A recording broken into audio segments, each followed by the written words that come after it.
Okay, I'll go first.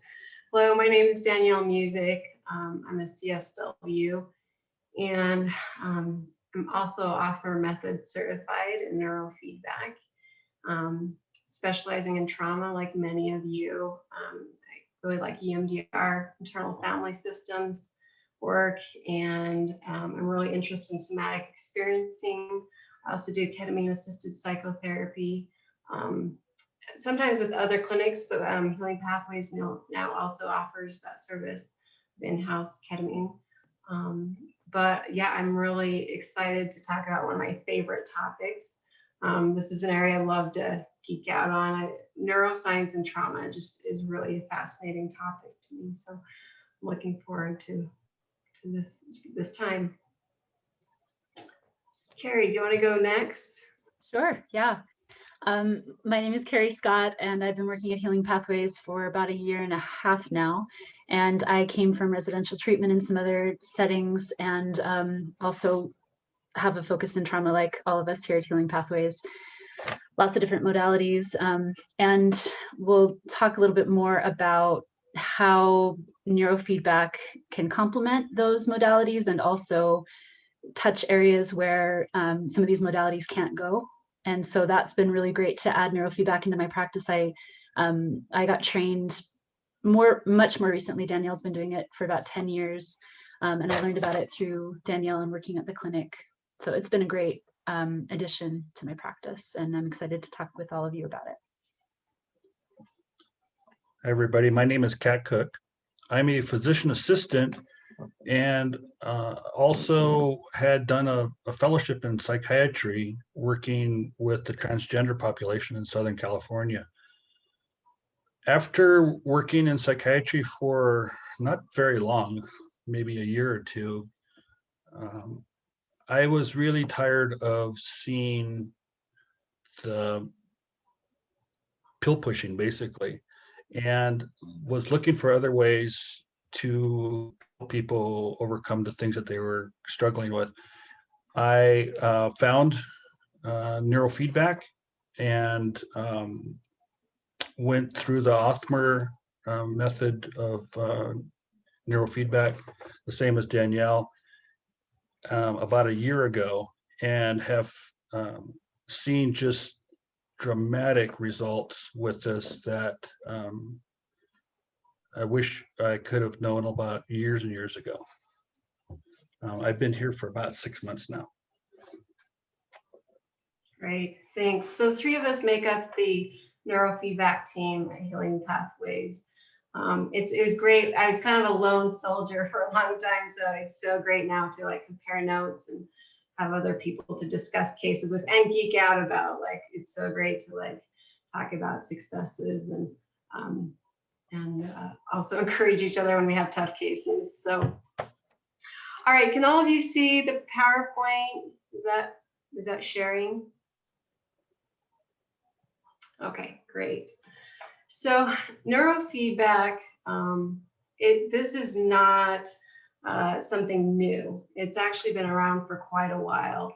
And it has rigorous research into the efficacy of neurofeedback, and that research is continuing to grow.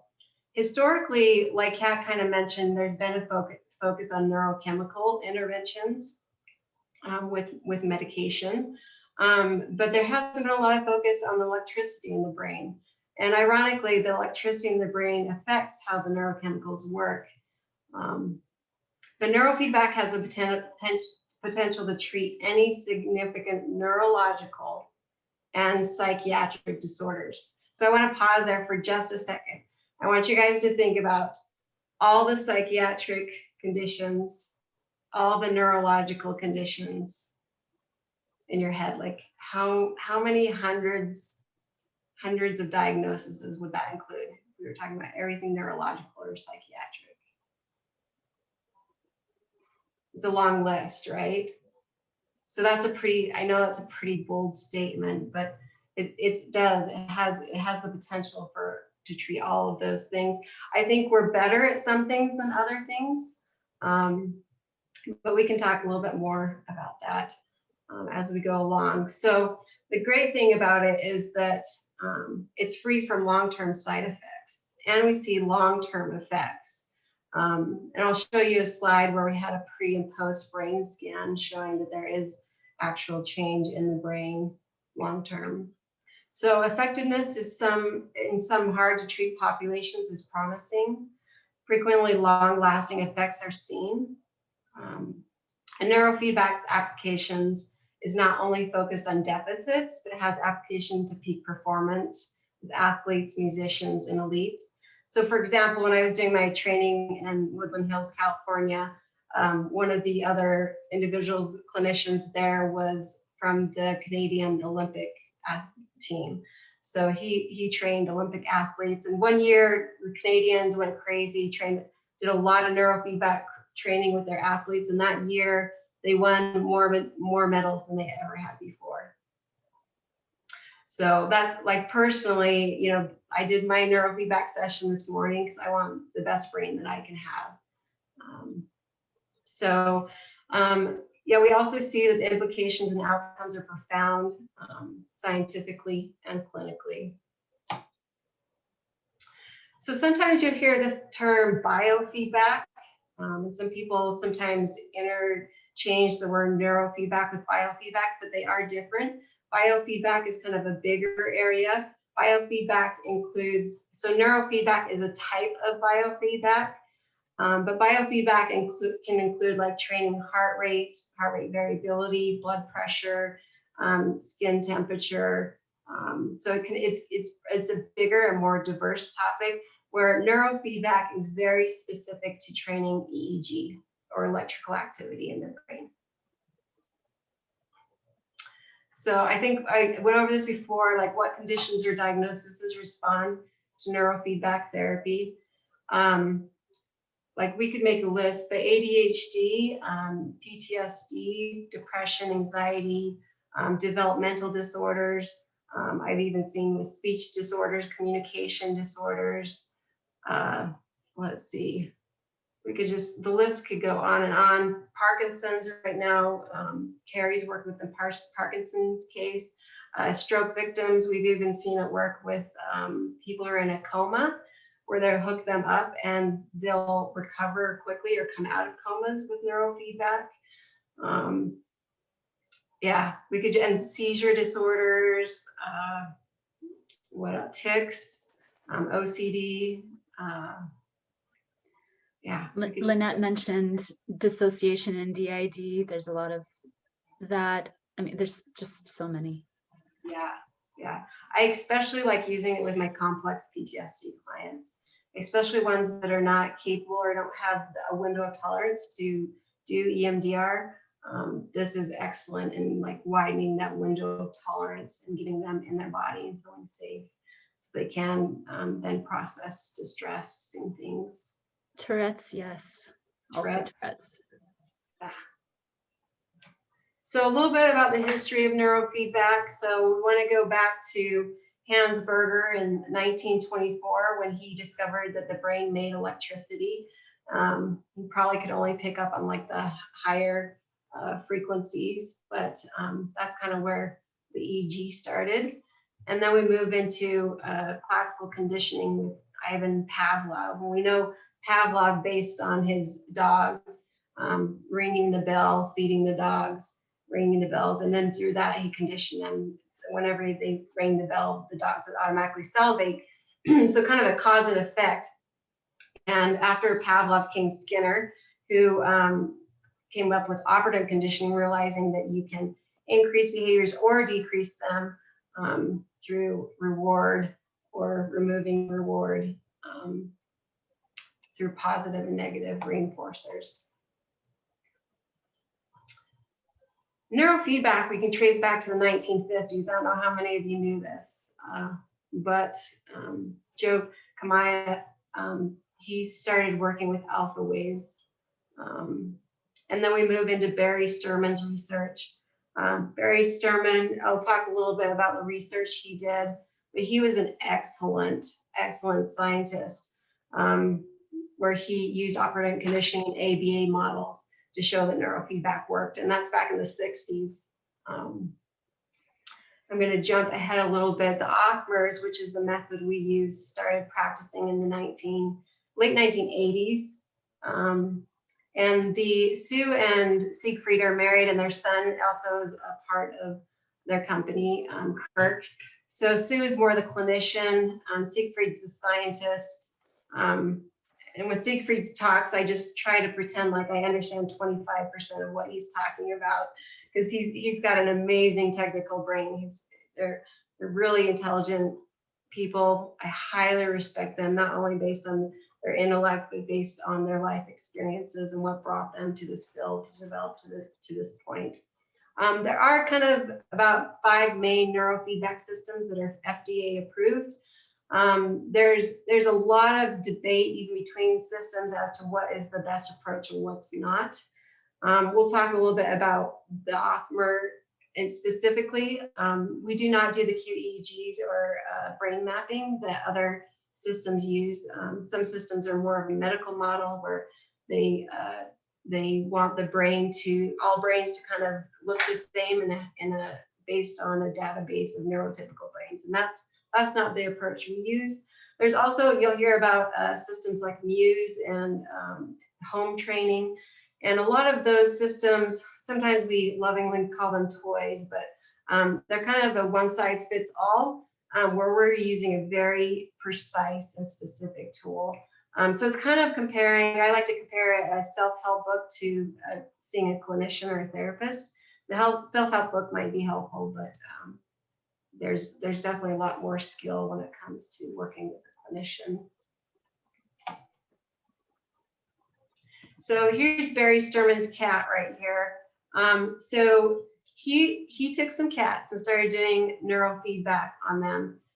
He was trying to condition the cats to make a SMR burst or a spindle. You can see spindles, and on the right side, you can see how it looks like a spindle and it gets thicker and then thinner and then thicker.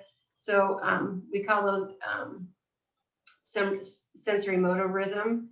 And what he did is he rewarded the cats with broth whenever they that anticipation of pressing the lever, it would create those spindles, and then they would be rewarded with broth. And he did the ABA model, so he was not only able to program them to make more spindle bursts, but then he was also able to program it out of them and then program it back into them. And they said these cats just love training. They would just like run down the hallway to do training.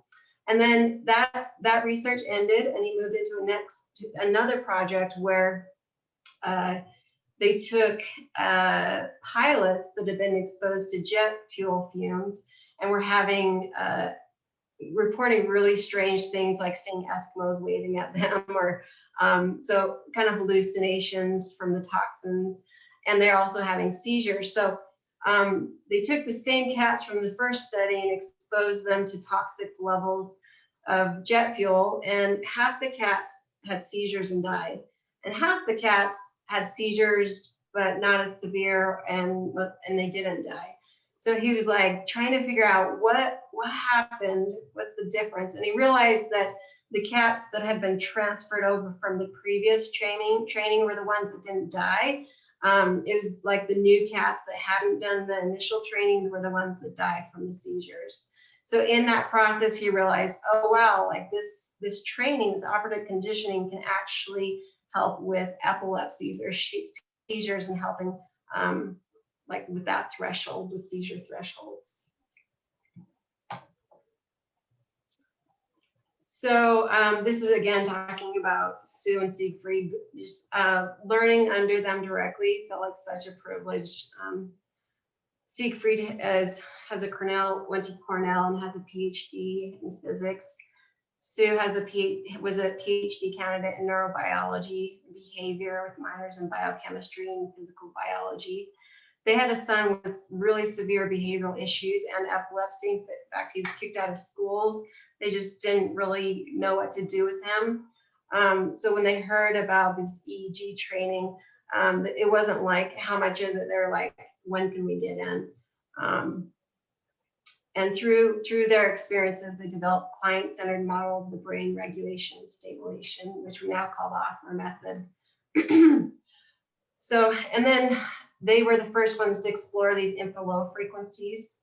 So, and there's still, this is the only system that uses like really, really low frequencies. No other system can train as low as we can. And I find that with like highly stressed, overwhelmed, traumatized brains, especially, they do a lot better at training these really, really low frequencies. These low frequencies, remember when we used to have like called junk, we had junk DNA, and then there was DNA that was important. And now we realize that junk DNA actually has some importance to it. It's kind of like that with EEG. We used to think it was the important brain waves were only the higher ones, but now we started to realize that those really low frequencies affect the default mode network in the brain and essentially control a lot of what the other brain waves are doing. So talking a little bit about neuroscience, in psychotherapy, we don't diagnose directly based on neuroscience usually, but there is a need for it. The more we can back up the work we do, the more we can legitimize the work that we are doing. So bring science to the art. When we're talking, I like to use some analogies to help us better understand a little bit about how the brain works. So in this first picture, you can see a neuron, the dendrite. And when we think about all these connections in our brain, we know that these neural networks develop based on environment and experience. And an example of that is when you hear the word mother, it just lights up a lot of the brain. There's a lot of connections because it happens so early in life, that connection with mother or sense of self through that connection and attachment, that the word mother has a lot of neural networks. On the other hand, if I said the word ostrich, it probably doesn't bring up much, maybe an image, probably not a lot of emotions, unless someone has a really great story to tell us. That's not a word that's going to light up the brain as much as mother. So the next slide shows resting state default mode. So this is like astrocytes dominant, which is types of neurons. And I referred to this earlier as the default mode network. And this is the network that helps with state regulation. So when we're not actively engaged in an activity or thinking process, then we kind of go back to this state. It's kind of like our homeostasis state where we just reflect back to. And sometimes that comes up for people as rumination. Like if they're not actively doing something, then their brain just automatically goes back to rumination. And then we talk about the bottom up, which is a really simplified way of talking about the different parts of the nervous system. And neurofeedback actually does affect the whole central nervous system, so even the spinal column. So our outermost part of our brain is called the cortex. And then when we're going down, we get to the subcortical nuclei, and then the brain stem, and then our spinal cord. And the lower we go down on the bottom, the more primitive the system. And the further we get out, the more progressive or advanced the nervous system. And the crowning glory of the human development is the prefrontal cortex. That gives us a lot of logic and morals and all those exciting things. So I talked a little bit about default mode network and that being in the subconscious limbic brain. I also like comparing the brain to like our travel or traveling, how we move around, because we use highways. There's super highways, freeways, and then there's dirt roads. And our brain's kind of like that. Like a highway may be emotion of connection or love. Whereas like, for example, a dirt road in my brain would probably be calculus, right? I haven't done calculus for like 20 years. So that road has not been well developed or exercised and used. So that system is not as strong in my brain. And so all these kind of connections are made up of neurons and glial cells. And we know that those can adjust and change over time. Those of you who are going back to like the 80s, we were kind of told like, you got what you got and that's what you got. But now we know that's not so, that things can change and brains can change over time. Thank goodness, right? Thank goodness. And then we also like to compare the brain or EEG to a symphony. So the brain works cohesively together, where there's parts of the brain that take turns. So if we compare it to different instruments, and the different instruments work different types of brain waves, there are brain waves that will like speak louder, play louder, and then quieter. And also neurochemicals and neuroelectricity, right? Like where some parts of the brain will light up, where other parts dim down. So it kind of takes turn, but there's kind of an overall intelligence in it.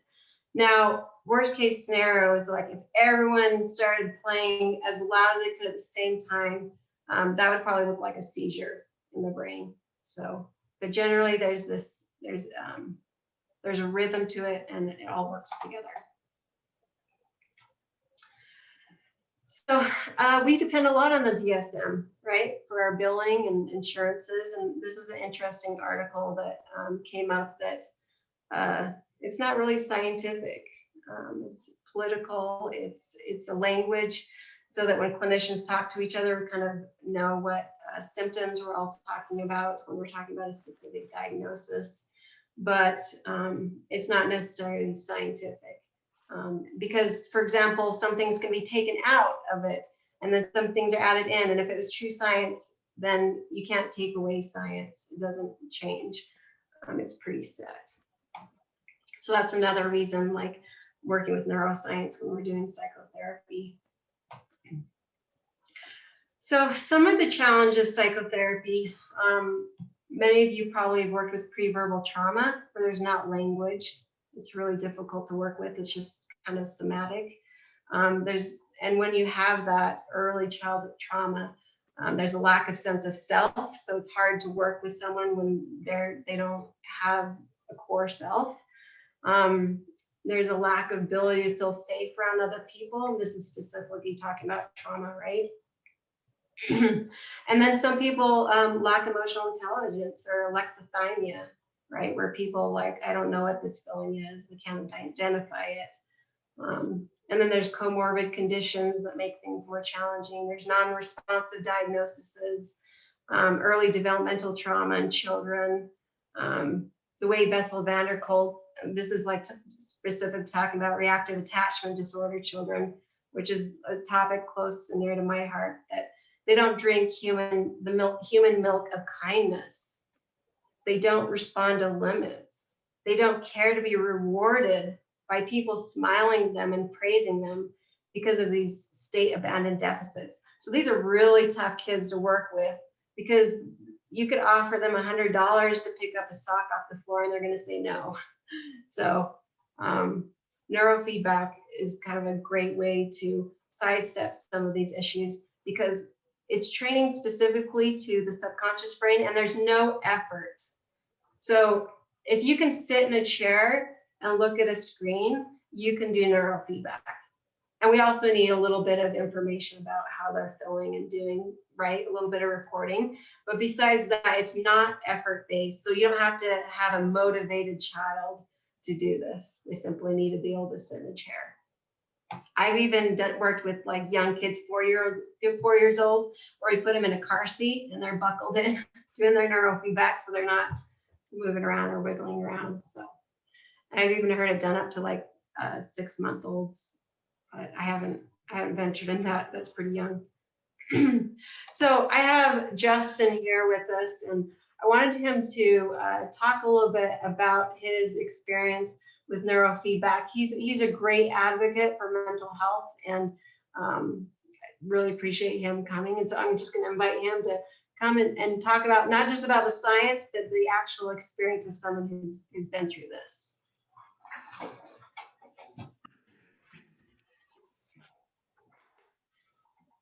Hi, I'm Justin. I've been through a lot of trauma, specifically the last decade, with severe Lyme disease and type 1 diabetes, as well as some childhood sexual trauma. And for the last 12 years, I've been dependent and eventually a full-blown addiction to opiates, benzodiazepines, amphetamines, and alcohol. And I did 60 days of residential treatment in Midway, Utah, and it got me sober, but it didn't change any of the thought process. The day I got out, I still wanted to use drugs just as bad as the day that I went in. And when I say I was addicted, it consumed my life. It was unmanageable. Every second of every day, every thought was, how do I get more? How do I get money to get more? Who do I need to manipulate to get more drugs? How can I do that? Where can I find some? Will I have enough for tomorrow morning? Can I get through the night with this much? It was just, every thought I had was about how I could consume more substances. And during the 60 days, it gave me hope again that there could be life without using, but the cravings were still just as bad as the day that I went in. Like I would say they were like a 9.9 out of 10. And I started doing neurofeedback with CAC probably a month or 5 weeks ago. And within 4 sessions, I didn't want to smoke cigarettes anymore. And I'm like a 2-pack a day type of smoker. And now I'm down to like 6 or 7 cigarettes a day. And it's more just because I enjoy them than it is like I'm craving them all the time. But with the opiates, benzos, and alcohol and amphetamines, my cravings went from like a 9.9 to like a 2, which is very manageable. I think that if you've ever had a substance and you're not addicted to them, you even would have some cravings like a 2 out of 10. Sometimes just being a regular person, when you get stressed or when something comes up that's just annoying, you kind of have that thought of like, oh, I wish there was just something I could swallow to get rid of this annoyance or this thing that's bugging me right now. But for me to be at a 2 out of 10 is insane, because I was on heavy opiates, fentanyl, heroin, morphine, and I was on really high doses of all of those things. And for me to only be thinking about it like 1 or 2 times a day is incredible, because it used to be like 30,000 times a day that I would have a thought that's like, where is this next hit coming from? And I'm so grateful that I was able to do the neurofeedback, and I'm still continuing to do it because it's not only helping with my addiction, which is why I started to do it, but after about 5 sessions, I no longer have nightmares from my childhood sexual traumas. I haven't had a single one since my 5th session. And to me, that's incredible, because it made it so that I had restless sleep. I was always tired, which then drove me to want to use drugs more, like amphetamines. Just because the nightmares were so bad that I couldn't sleep through them. And when I would wake up from a nightmare, I would purposefully like drink coffee to stay awake, because I was so afraid of going back to sleep and going into another nightmare. And I also, in residential treatment for my addiction, I had nightmares every night, but they were about using drugs. And I was like so proud of myself for getting sober. But then I would have these dreams where I shot up or snorted something, and I would feel so guilty when I woke up, because I was like, I couldn't tell the difference between dream and reality. So I thought like when I woke up, I had slipped up the night before. And those dreams are gone now too. And that, excuse me, that was probably after about 10 sessions of neurofeedback. And like Danielle said, the thing that made it really interesting to me was there is absolutely zero effort on my part, except for driving to the office and getting hooked up. And then you just sit in a chair and watch your favorite TV show. and then your cravings go away or your nightmares go away. And it's been the most effective thing that I've tried for my mental health. And I've done, I've been admitted to the psych ward 2 or 3 times. I have been to the Provo Behavioral Hospital. I've done every antidepressant you can think of. Smoke marijuana consistently. How many sessions of ketamine you did? Oh, I've done like 250 sessions of ketamine therapy, and I was very suicidal for like 6 years because my health was so bad that I couldn't get out of a lazy boy to even go to the bathroom. I just had a urinal that I would pee in and a bucket that I would vomit in. And I was in a wheelchair for a long time and just in agonizing pain all the time. So being that suicidal, I would do ketamine and it would work, but it would only work for like 5 days. And then I'd have to do another session or else I would want to attempt suicide again. And so it helped, but the neurofeedback has helped a lot more. Maybe EMDR. We talk about EMDR. Yeah, I've also done EMDR. I used to have this PTSD type of like experience where I would be conscious, but like it was like a daydream nightmare almost, where I had woken up from a coma one time and I was incubated and I had 2 PICC lines in both of my arms. I had a colostomy bag and a catheter and an insulin pump and a Dilaudid pump and a Zofran pump and a neck port for dialysis. And so I woke up and every hole in my body was filled with some tube. And I didn't remember how I had gotten there. They asked me what was the last thing I remembered. And I was like, well, I felt really bad because the last thing that I remembered was driving home drunk from a movie. And I thought that I had killed some little kid or that I killed the other person in my car. I was like, and I was alone when I woke up in the ICU at the University of Utah. And I was alone for 20 minutes and it was the scariest 20 minutes of my whole life. Thinking that I had killed someone or that maybe I was in some sort of crazy accident and I lost my wife or a best friend or I had done something really terrible. And that experience, that 20 minutes, that would have happened over and over and over again for like the next 5 years. And it would have probably happened once or twice a week where I'd be fully awake, but like it was like the light switch turned off and I was back in that hospital room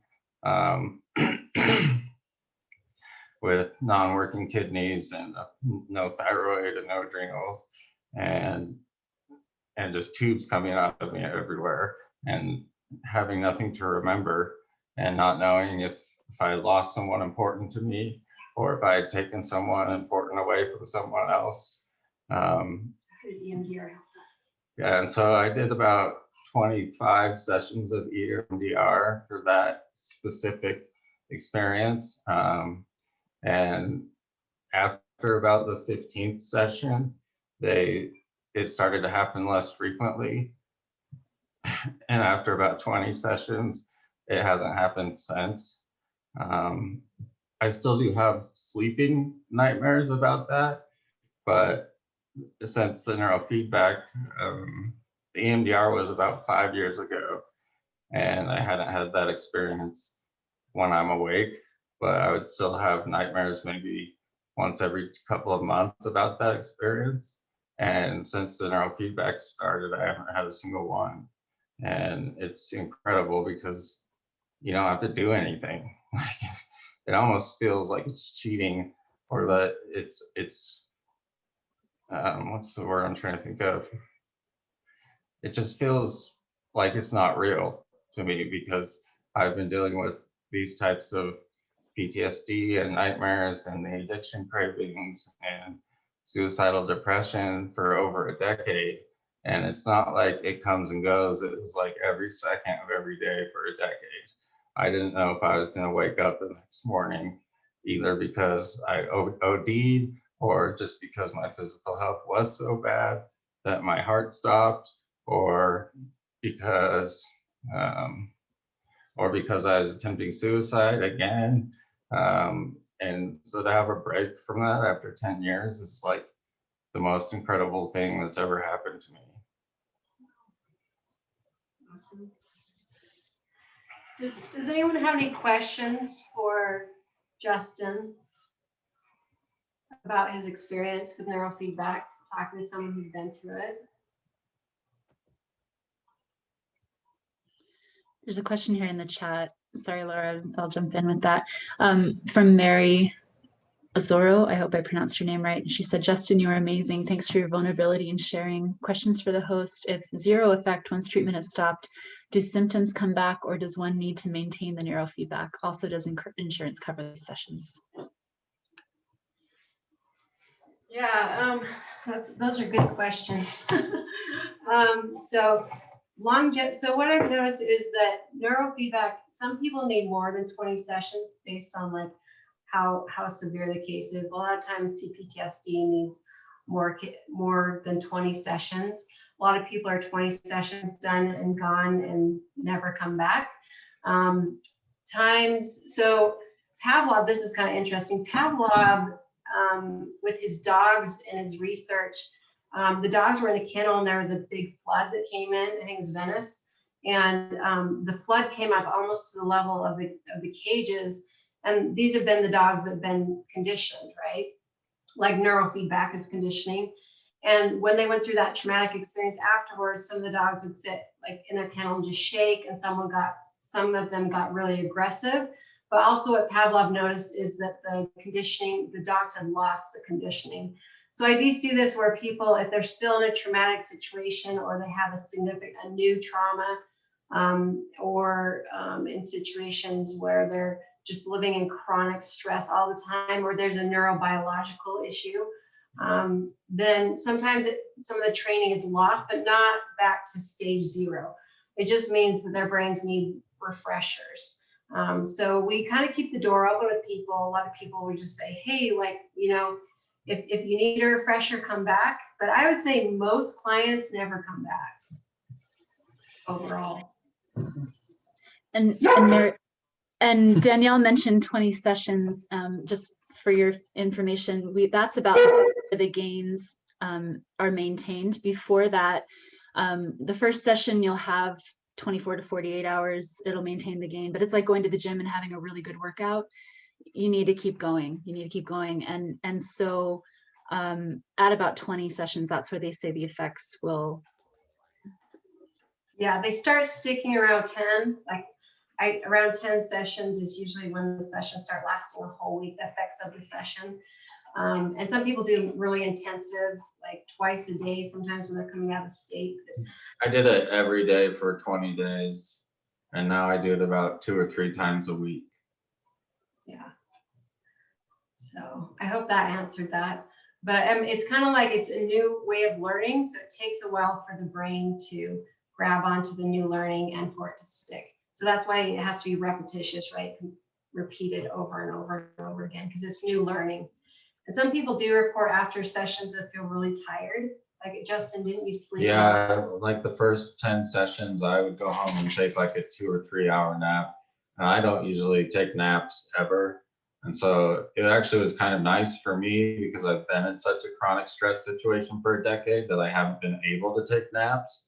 So I didn't mind it, but it did force me to have to lie down for at least an hour or 2 and really catch my breath and have energy for the rest of the day.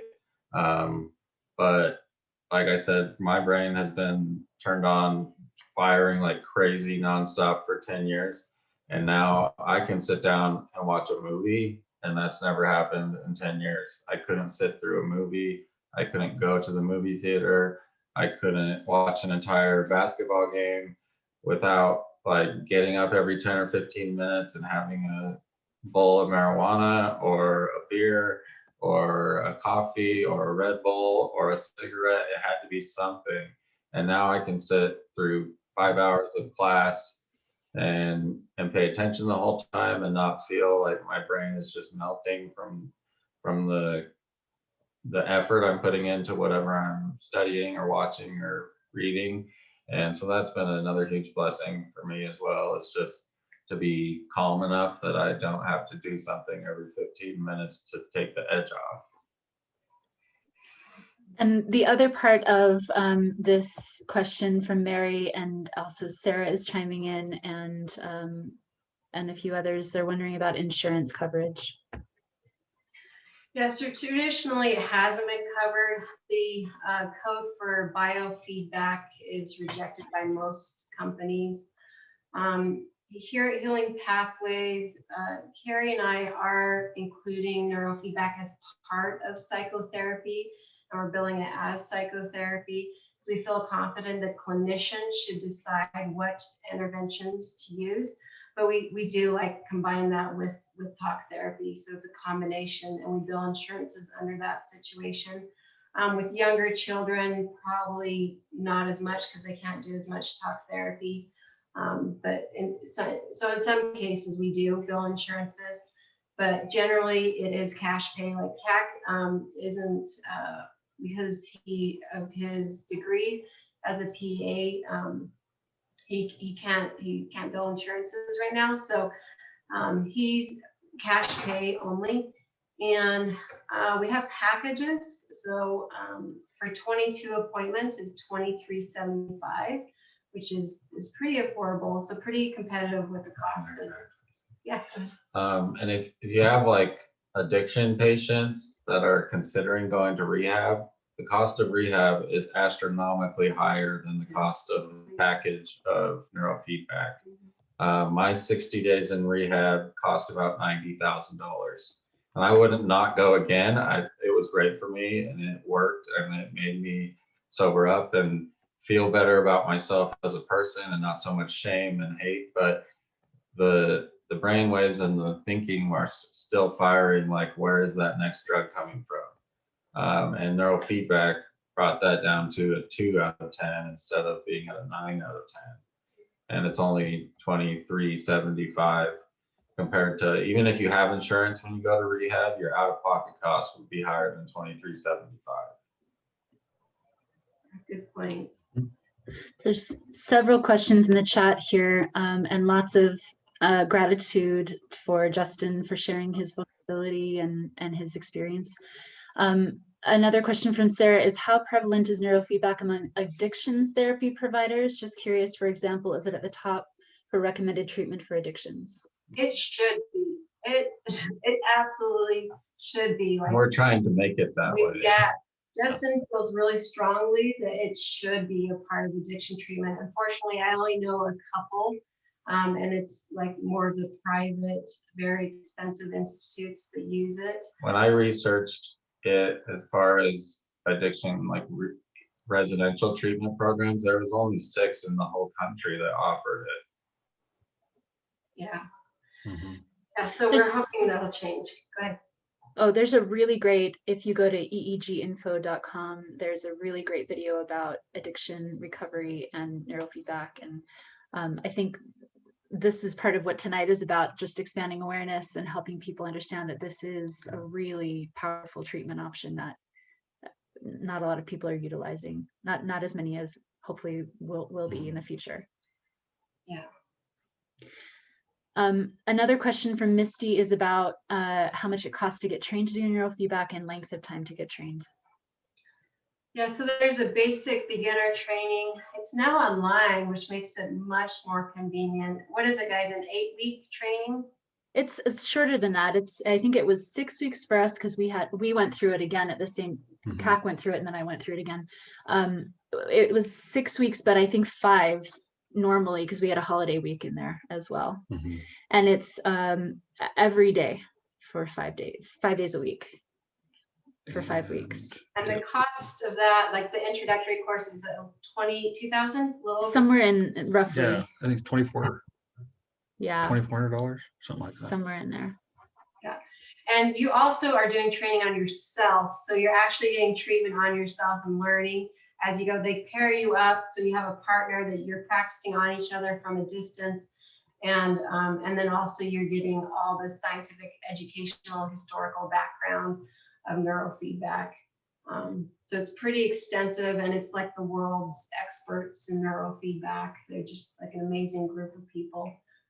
And Danielle, we were all trained through the Othmer Method. There are other methods as well, but I think all of us are really biased towards Othmer. There's just so many extra things that this has, and cutting edge, like I think it was Sarah that said she really likes cutting edge treatments. There at the forefront and constantly discovering new things. Danielle went to LA to get trained, but now because of COVID, they've developed a system where they can ship you the actual equipment that you need. You can do online training. I was able to continue seeing clients in the afternoon. I trained in the morning with the Othmers, and then I continued my caseload. I didn't have to get a hotel or a flight or anything. And so it's very doable. And then I went back for advanced training, practicum training. So there's a 3-day training in Alpha-Theta and another one in Synchrony. So I did that as part of my goal to become Othmer Method certified. So it was like a 2-year process. That also included like a pretty large list of reading, a lot of really extensive neuroscience reading. But yeah, and also like you have to become certified, do like 400 sessions with so many clients within a certain time period. And so it's a big commitment to become certified, but I really enjoyed it. I actually did it, I finished it while I was in graduate school. So I think their qualifying degree is a bachelor's. They prefer a master's, but if you're working with people in a helping career, and you have a clinical supervisor, then you can become like a neurofeedback technician and get some training in there. But to buy a system, you need to have a license or be working under someone with a license. And that was Laura's question, so thanks for answering that, Danielle. So Mary asked, Justin, do you process verbally with a therapist before or after your neurofeedback session? Is this a computer program that changes the brain? I understand neurofeedback, you get hooked up and your brain waves are seen, but how are they changed, or what causes the change? And Danielle might cover that second half. We still have quite a bit of information to share with you. So Justin, do you want to answer that first part about processing? Well, it's not very much at all. CAC just asks, like I took a little test and the severity of different mental symptoms that I had, like depression, anxiety, nightmares, restless sleep, trauma, flashbacks. And he just asked me on a scale of 1 to 10 how bad those symptoms are before each session and then after each session. And that's the extent of the talk that you do in the session. Thanks. Claire Julian asked, any work done with dementia patients? And yes, dementia, Alzheimer's, cognitive decline, absolutely. Yeah, specifically Synchrony 40 hertz. If you Google MIT 40 hertz research, it's really fascinating. And we can't reverse dementia, but we can slow down the progression significantly. The Othmers, when we were training, had a story. I've done the training twice, and I think this was the first time I did it, which was the beginning of last year. The story that they told was Siegfried's father was starting to suffer from dementia, and this was, I think he was in his mid-70s when this happened. So they started doing neurofeedback on him, and he never progressed. When he passed away, it was because of a fall. His dementia never progressed past what he had been. When there's continued assaults on the nervous system, we can't necessarily reverse, but we can halt or slow down. So arrest. Some of the best ages is best, like training children, right? Changing their life trajectory is really powerful. And then also it's great for an aging brain. Okay. And then I think those are a lot of the questions up to this point, except for that second half of the question about how does it work. And I think Danielle is going to cover that a little bit later. But maybe we can go on to the next slide, Danielle. Thank you. Thanks so much. Thank you. Thanks, Justin. And Justin, there's a lot of comments in the chat when you get a chance to read. A lot of gratitude for you sharing. Appreciate it.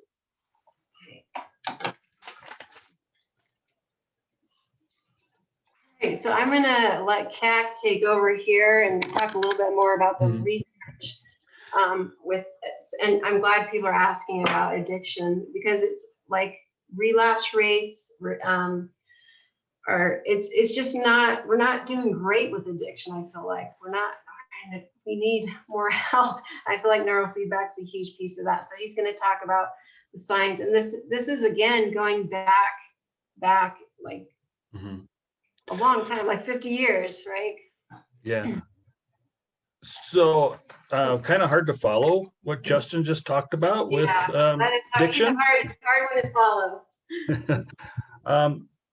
So, you know, with addictions, like you just saw, going back, Eugene Peniston, he did a study in the late 1980s with Vietnam vets who were alcoholic. They had been alcoholics for a long period of time.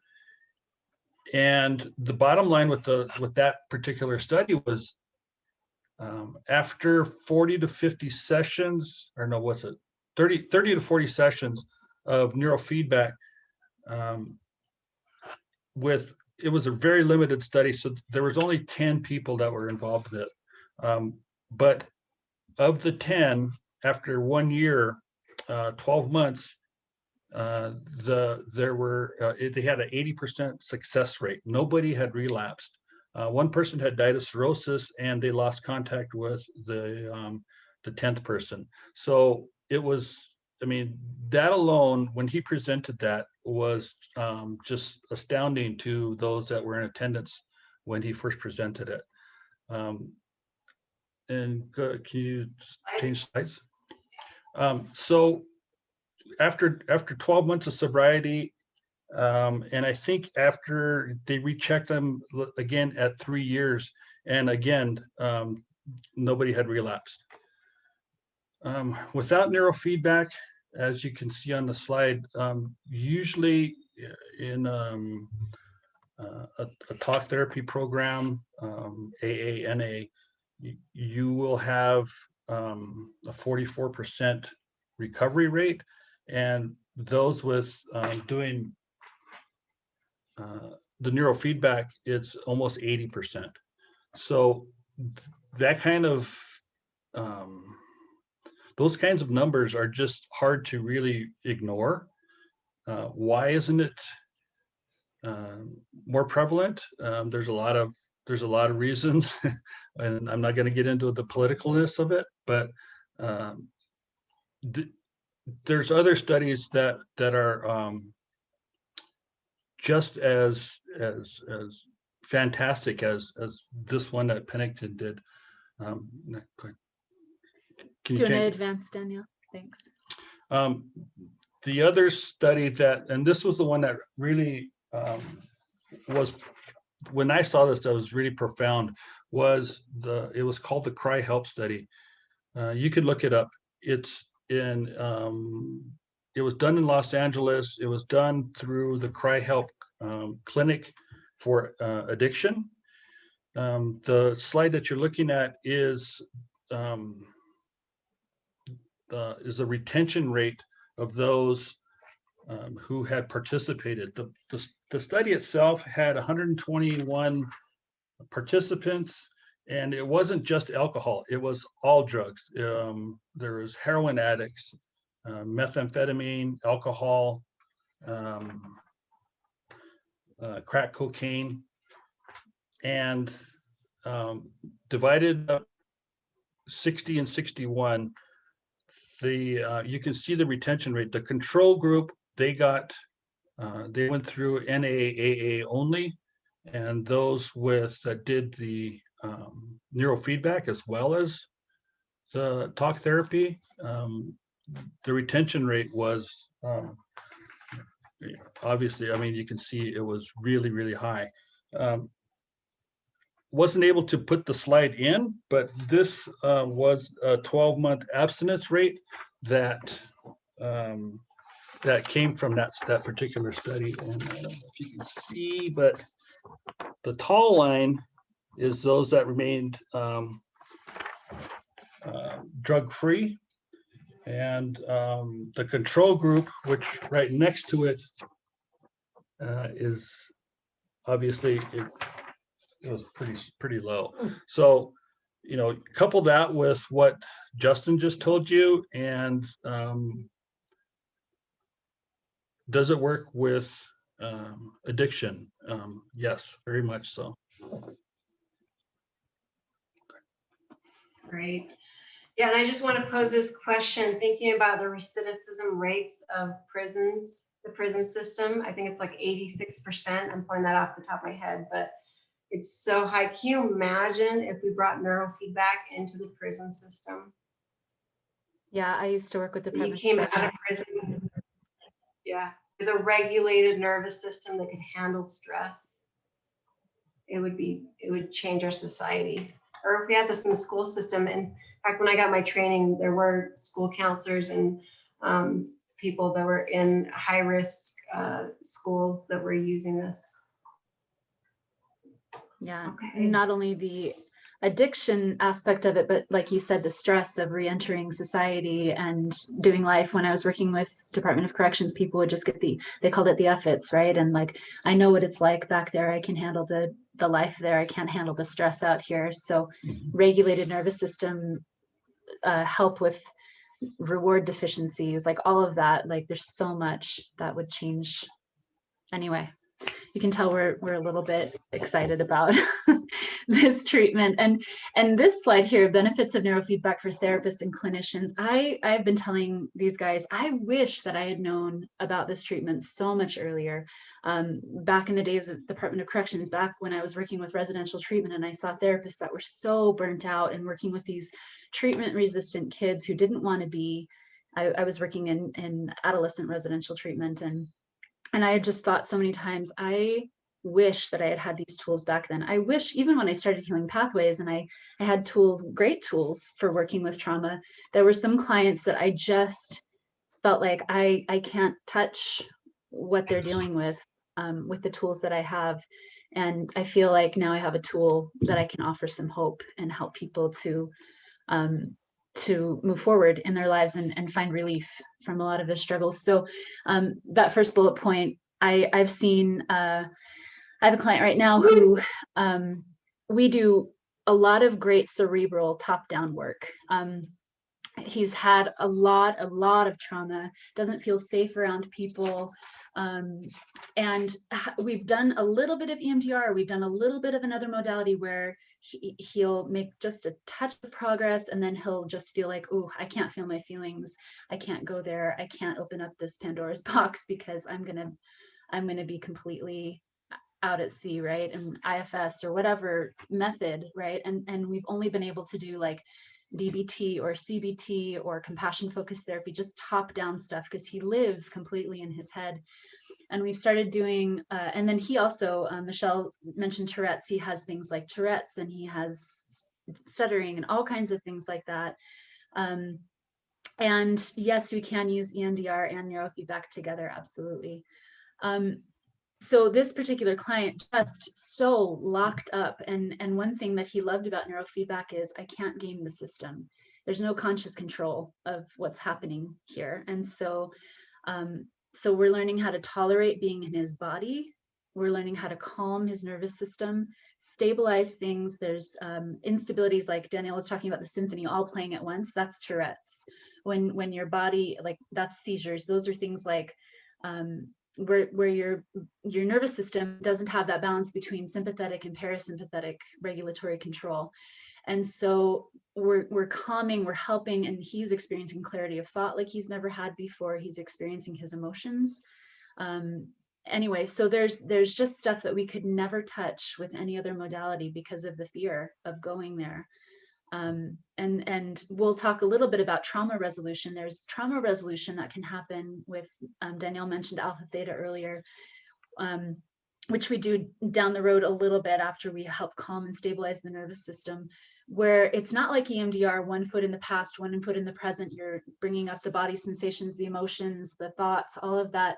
It's you're able to have resolution in a very relaxed state from a witness standpoint, where you're not experiencing the emotions anymore. You're not experiencing the emotions of the event. And resolution can also happen without even being consciously aware of what the brain is processing. You can just kind of feel lighter and more relieved. And so there's some amazing benefits for some of those things, which we'll touch on in a little bit. I'm kind of going quickly for time, but did you want to just jump there, Danielle? Yeah. Let's see. Let me back up here. There's also, just to mention, like from a clinician standpoint, some of you are interested in being trained. I'm able to take on more clients now because the emotional toll of doing neurofeedback with a client is much less than sitting there with them as they they explore their traumas or they explore whatever. I can help more people now, and so that is great and helps with possible prevention of burnout or compassion fatigue or things like that from a clinician's standpoint. There are people that go off their medications eventually. We don't encourage that right off the bat.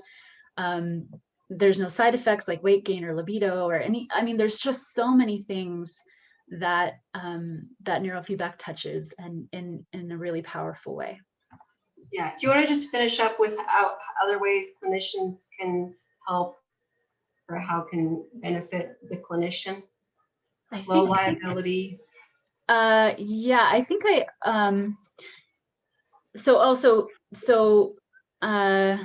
if you wanted to talk about low liability. Yeah, the insurance for neurofeedback is, what was it, Kristen, like $100, $150 a year? Because there's little risk. It's non-invasive. So insurance-wise and treatment-wise, I've never had anyone come away from neurofeedback worse for doing it. And also, Danielle mentioned that we learn how to train on ourselves. And so that is one thing that also helps with that burnout and fatigue and things like that. Like, we can do our own nervous system tune-up and help ourselves to be better clinicians. And it's complementary to other treatments, right? Like, sometimes with clients, 1 week we'll do neurofeedback, and when they're further into neurofeedback, then if they have a week that a trigger comes up, then we'll do some EMDR. So you could definitely stack these treatments on top of each other. Yeah. Along with it being helpful for other things, I do talk therapy like 4 hours a week with a clinical psychologist, and it's made those sessions go better because I'm not so like anxious or depressed when I'm there, and I'm able to think clearer while I'm at my therapy sessions. But the talk therapy is going much better, and I get more out of it when I go to AA meetings than I would if I was like tremoring or just thinking the whole time like, I don't want to be here, I wish I could have a beer, or any of those things, because I'm actually clear-headed. That those things have a lot higher effect positively on me than they did before I did neurofeedback. Yeah, exactly. Going back to that window of tolerance, like talk therapy just goes so much faster and smoother with neurofeedback, having that physiological stabilizing. They compare it to neurofeedback being like sending your brain and nervous system to the gym, and having a therapist as having a personal trainer. So the combination of the two really can help that progression of therapy, like Justin said. Thanks, Justin. Sorry, my therapy partner is telling me it's time to go home, that the day is over. She's like, it's time. So thanks for being patient with her. Okay, we'll go to the next slide. So Bessel van der Kolk, in his book, Body Keeps a Score, he talks about neurofeedback.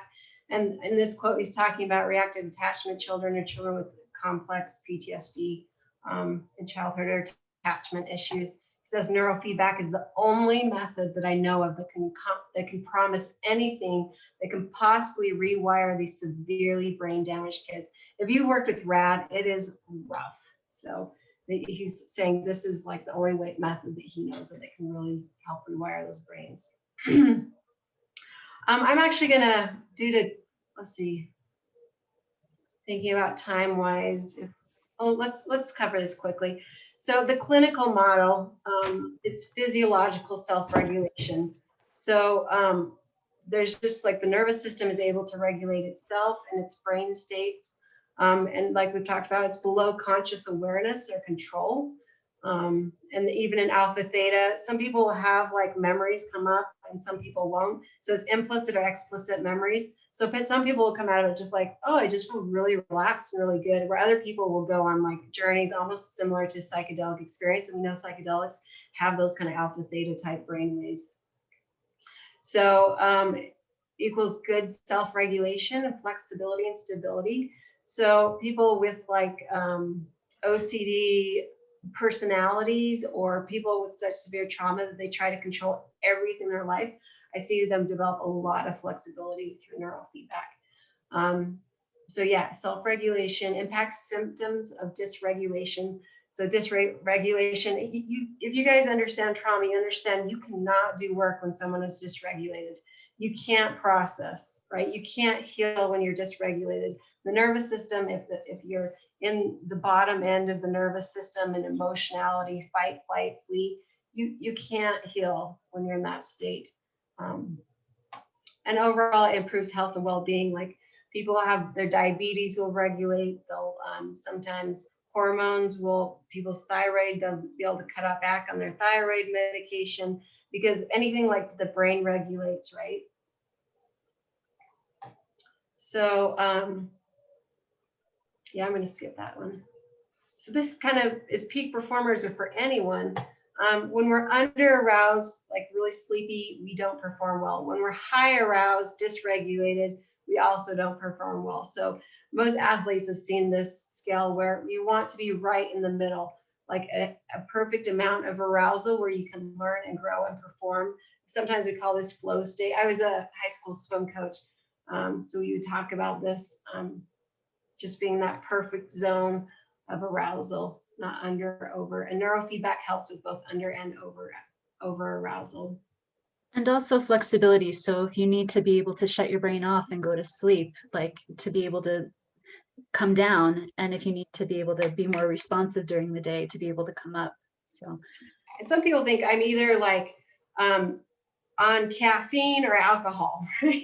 Like it's one edit. This is like combines this perfect moment of like calm and focus. So we always know we've hit the optimal training frequency when someone feels calm and focused in the same moment. So this is the SPEC scans I referred to earlier with Dr. Danielle Amen. He's a real, you guys, if you haven't heard of him, he's pretty kind of one of the world's most famous psychologists. There's a psychiatrist, I think psychiatrist. Yeah, so this is a PTSD brain scan before 20 sessions of neurofeedback. You can see the diamond shape, which is like classic sign of PTSD. A lot of activation back here in the cerebellum. So this is a picture of human suffering, okay? Then afterwards, right, like you can't even see the point of the diamond. These are almost gone in activation. And back here, wow, look, there's like hardly any white, right? And then again in this one, right? That's a different brain. This is a calmer, happier brain. This is someone who's just so much relief between these two images. It's nice to have the visual on this. So, I don't know if we have time for all this. I'm trying to decide if, let's skip this. So ILF training is eyes open training. It's kind of like going to the gym. So these are like people feel pretty tired after this training because we are exercising and working neural pathways, healthier neural pathways. So this is very much about physiological. And Carrie's going to talk a little bit about Synchrony. So these are all, it's all the same system, it's all the same software, but we're just shifting from one type of training to another for specific outcomes. So we're specifically using these different types of trainings for different situations. Synchrony is more of here's when I was at training, this is EG info. And this is, someone asked earlier what the setup is. So with ILF, you can see the electrodes right here. So the person sits in the chair, you hook them up with electrodes. There's actually, you can't see, but there's a screen over here that they're watching. And this is the clinician's screen. And this is where the brain waves will show up and you see the brain activity. There's a lot of different options for feedback. There's YouTube, there's Netflix, there's video games, there's even VR. My kids have tried the VR headsets. There's just a lot of different options based on the interest of the child. There's even like a little toy train game that's for really little kids. So we target the feedback based on the interest of the individual. But that's kind of the setup. This is you can see the electrode on her forehead right here. So we use paste, and first of all, we have like the TINS 20 paste. It's kind of the sticky toothpaste that holds electrodes under the scalp. But before that, we clean the scalp with the new prep. It kind of like cleans off the oil. And this is water soluble. Sometimes people leave with a little pasty spot in their head, but it's non-invasive. You're just putting on that electrode. And again, nothing is going in, right? This is not electric shock therapy. We're only listening to the brain. And then we're giving feedback to the brain with the screen. And there's also this little teddy bear you can see over here. This is tactile, so it vibrates. It's part of the feedback, rewarding or inhibiting, right? And then what we say, like the screen is similar to holding up a mirror to the brain. We're actually showing the brain what it's doing. And the brain is really a little narcissistic. It's really interested in itself. So it's able to connect with, yes, I'm doing that. Okay. And we're rewarding or inhibiting, making more or less of brain waves. So that's it. It's way more complex than that. And there's people way smarter than me that developed this software. That's kind of a basic introduction to that. So Carrie, and this is, remember I talked about there's superhighways in the brain. It means there's a lot of neurons. So some neuroscientists came out and they mapped the brain, and they realized that these are kind of like the major connections in the brain where the superhighways were. Interesting enough, this is the Othmer Method mapping of the basic training sites. So you can see how that lines up really well with that. Frequency is directly correlated to arousal level. So we adjust the frequency based on the person, based on symptoms, but then we target specific spots on the head, placing electrodes on the brain based on symptoms or what we're looking at. So someone has instabilities in the brain, headaches, epilepsy, mood disorders, that's a T3, T4 training spot. If we have developmental delays, trauma, we're training the back right side of the brain because we need a lot of body calming. This is like more emotional calming. Left side over here, we're training thoughts, like calming down thoughts. And then back here, we don't train a lot back on the left back, but this is associated. And this is really brief, right? I'm just touching on some things. But back here, this is like learning disabilities. And so that's really brief, just barely touching on that, what our training sites look like a little bit. And just to kind of also just that last diagram, there are some neurofeedback methods that will kind of put a shower cap on and they'll map the brain and it'll have electrodes and things, and then they'll try to train the brain to some optimal idea of what the brain should be looking at. The Othmer method is really cool because it's saying within session and between sessions, how is your nervous system functioning? And then the clinician is making judgments based on the very specific feedback from that person. This is how my nervous system is responding. Then we adjust the protocol. We tweak it every single time. So it's optimizing for that specific person to help them achieve their greatest potential, right? And we can target specific areas. We have that infra low frequency that's very unique to the Othmer method. The next things that we're going to talk about really briefly are Synchrony and Alpha-Theta. Both of those also are unique to the Othmer method. Synchrony promotes, so infralow training is really about helping the brain exercise more cortical control, being more flexible, being more stable, and Synchrony and Alpha-Theta is actually about letting go of control and being able to let go of that conscious control and relax into the resting rhythms of the brain. And so Synchrony is sort of like brainwave guided meditation. And so it's really good. There are 3 different settings that we tap into with Synchrony. One is at about 10 hertz, which is the alpha waves. And that's for really calm focus. So we've used that to help calm down rumination for people like OCD or type A kinds of people who are really driven, and help them to relax a little bit. Then there's the infralow Synchrony, which is at about 0.05 hertz. And that's the frequency we're showing the brain. And that's for really deep core calming, really kind of establishing sense of self, social anxiety, that kind of thing.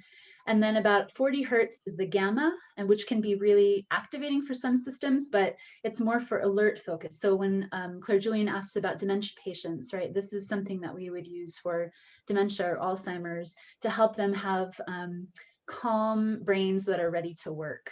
And so, and then couple synchrony helps promote synchronous activities between 2 people, synchronous brainwaves between couples to help them feel more connected. And so that could be like mother-child, right? Right. And it's kind of like couples therapy, neurofeedback couples therapy. Right. So Synchrony is kind of like a shortcut to mindfulness where the brain doesn't have to work so hard. It's also a bridge to the next thing, which is called Alpha-Theta, which is what we talked about earlier. That promotes really deep combination of alpha waves and theta waves, where the brain has achieved already some core focus and calming and stability, and then can let go of that cortical control. And then at those deep relaxation places, it's deep state training. It's not awake state training like the infralow, and really not like Synchrony either, but it's where the brain bounces between being asleep and awake, and it's a state that we all pass through when we fall asleep or when we wake up, but we kind of hang out here in that state in Alpha-Theta training. And that's where trauma resolution can happen without re-experiencing the trauma. The brain can just put the pieces of the puzzle back together, do its own work that it can't get the chance to while it's dreaming, because when it's dreaming, it's, you know, integrating the events of the day and the new learning and things like that. And it can't do during the day because it's awake and processing experiences.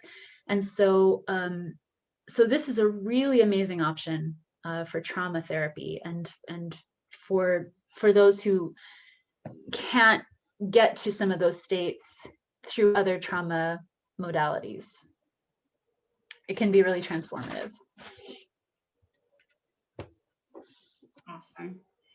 We're out of time. This is we like objective testing. We do symptom tractive really extensively, but we also want objective testing. So this is the test, it's called the quick test. It's a continuous performance test. This is a client that I had before and after. The newer scores are in the back. So this just gives us objective data to compare before and after. And some people, if they're like, I don't know if this is really working, sometimes we'll pull out the objective testing and see if there really is a change. Here's one of my clients, brain tumor, was in the hospital when they found that brain tumor because he was in the hospital for regression. The family was terrified of him. Brain tumors removed, then there was damage to the brain. He had severe trauma on top of all this, and he had communication disorder and a stutter. As I stutter.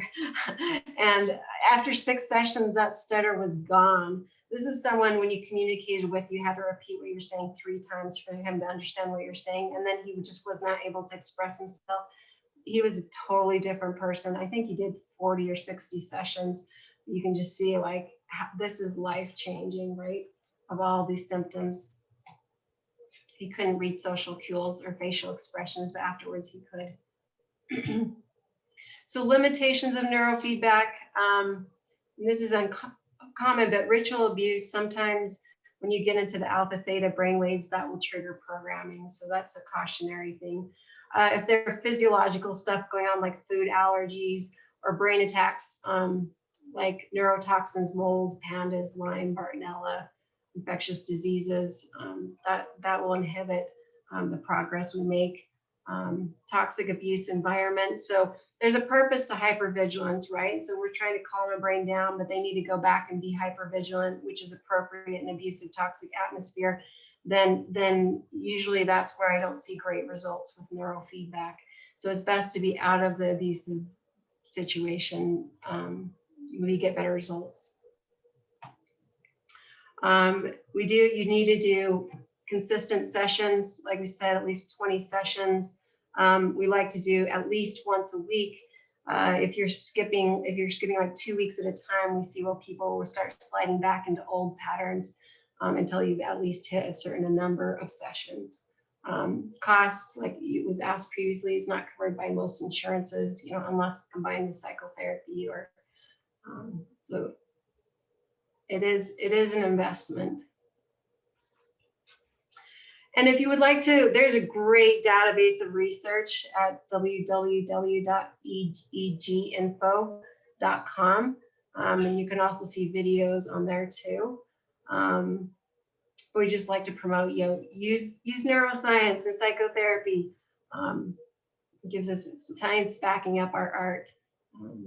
And then I highly suggest anytime you're doing intake, please ask about traumatic brain injuries, car accidents, things like that.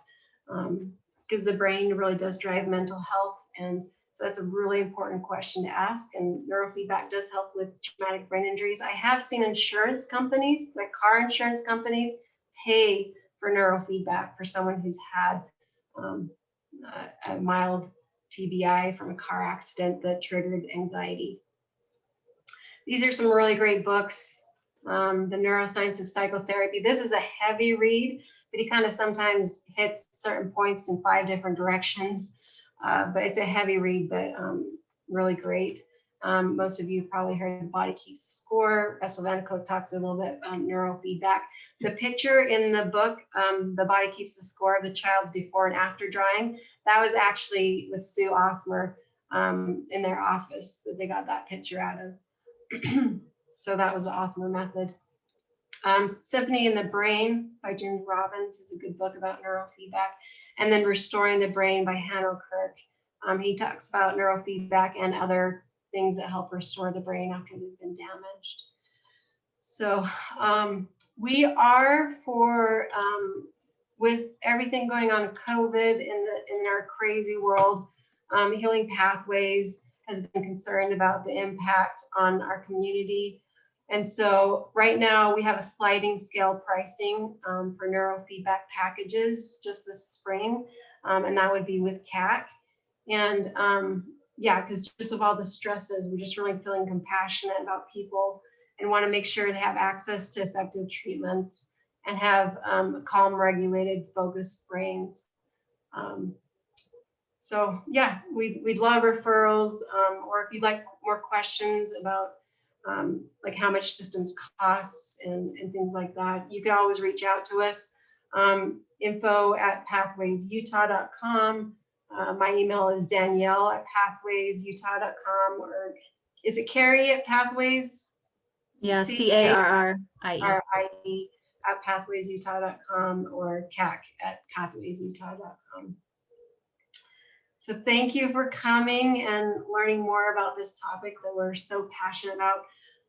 Do we want to go over and answer a few questions, or should we just end the night now?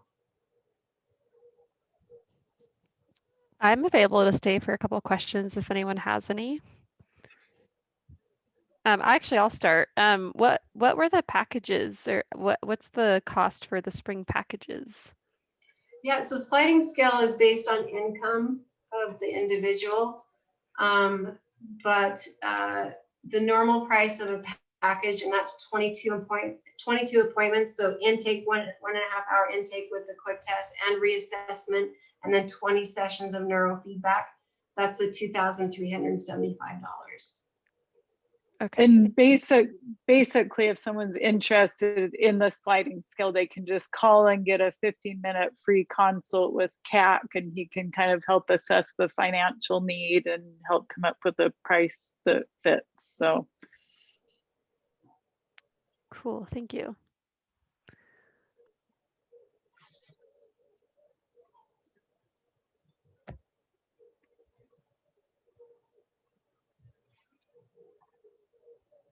All right. Hopefully we've covered the big, this is a lot of information. So if you're feeling like it is a lot of information, it was a lot of information.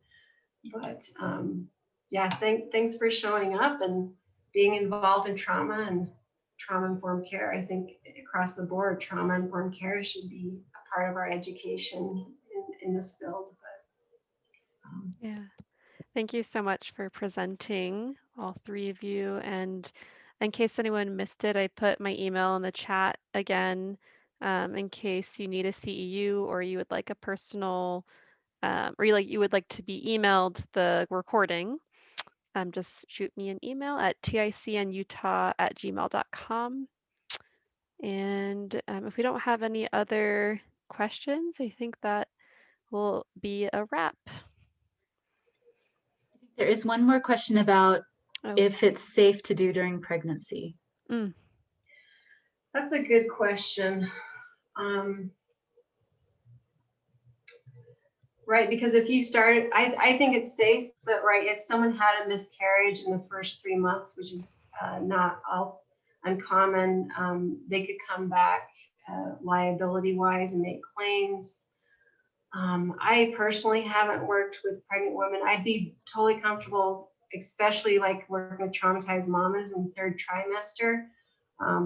But it's kind of up to you. I think it's overall safe, but there's probably some liability with that. And I think, because Destiny asked that and she's a doula, and I think after birth also it could be very helpful for anything that the post-traumatic stuff that moms may be going through, sleep issues, things like that, that could be beneficial perhaps for after birth as well.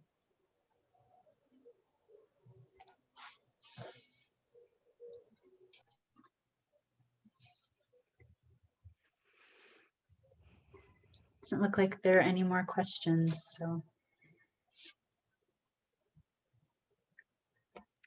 All right. Well, yeah, thank you everyone for coming, and stay tuned for the next announcement for the next presentation.